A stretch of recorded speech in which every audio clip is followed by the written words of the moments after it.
en vos grades et qualités. Je commencerai ce discours d'ancien élève de la première promotion par une exclamation. N'oubliez jamais cet homme. Il s'appelait Pierre Mesmer. Dans le journal de marche de l'école d'enseignement technique de l'armée de terre, il est fait mention, à la date du 26 février 1965, inspection et remise du drapeau par M. Mesmer, ministre des Armées. Qu'est-ce qui avait donc conduit Pierre Mesmer jusqu'au quartier de Bange à Issoire? D'abord son expérience de la guerre. Pendant celle de 1940, il rejoint les FFI et est affecté à la 13e demi-brigade de la Légion étrangère et il participe entre autres à la bataille de Bir Hakeim avec le général Koenig. Puis plus tard, parachuté en Indochine, il est fait prisonnier et s'évade. Ensuite, c'est sa conviction, en ce qui concerne la défense de la France, d'appliquer toutes les évolutions technologiques à notre armée dans un souci de force et d'indépendance vis-à-vis de l'Est ou de l'Ouest, parce que l'ami d'aujourd'hui peut devenir l'ennemi de demain. Il savait que l'augmentation de la technicité du matériel de l'armée allait induire un besoin de cadres fidèles à l'institution pour en assurer le fonctionnement et la disponibilité même, et surtout en situation de combat.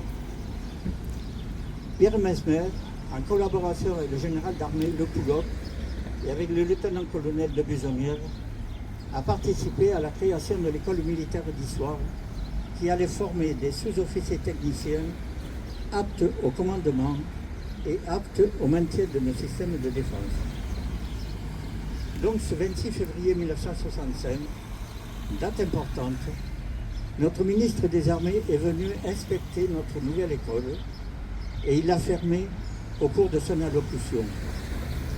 Cette jeune école répond à la nécessité de notre époque, 1965, dans laquelle ce n'est pas le nombre de cadres qui compte, mais leur formation technique. Tout ce que j'ai vu au cours de cette inspection m'a non seulement donné satisfaction, mais encore entière confiance dans les officiers, sous-officiers, les élèves et l'avenir de l'école.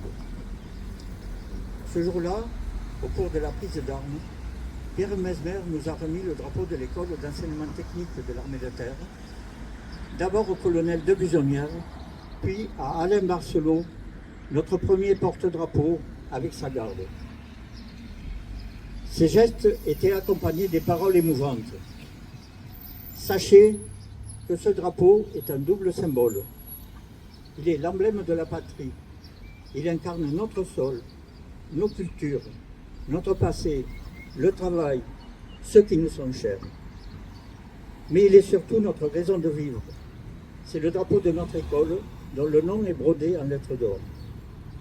Il n'est pas chargé de victoire, pas plus que d'exploits. C'est à vous qu'il appartient de les trouver. Il ne vous demande pas des actes héroïques. Il sera fier seulement de vos efforts quotidiens, de votre travail, de votre conduite, de votre honnêteté, enfin de votre générosité. Il vous appartient de montrer aux générations futures comment un élève peut et doit servir son drapeau. Pierre Mesmer, avec la simplicité d'un père de famille, a su imaginer, construire, transmettre l'esprit de défense à plusieurs générations d'élèves qui ont contribué à la renommée de nos armées. N'oubliez jamais cet homme, il s'appelait Pierre Mesmer.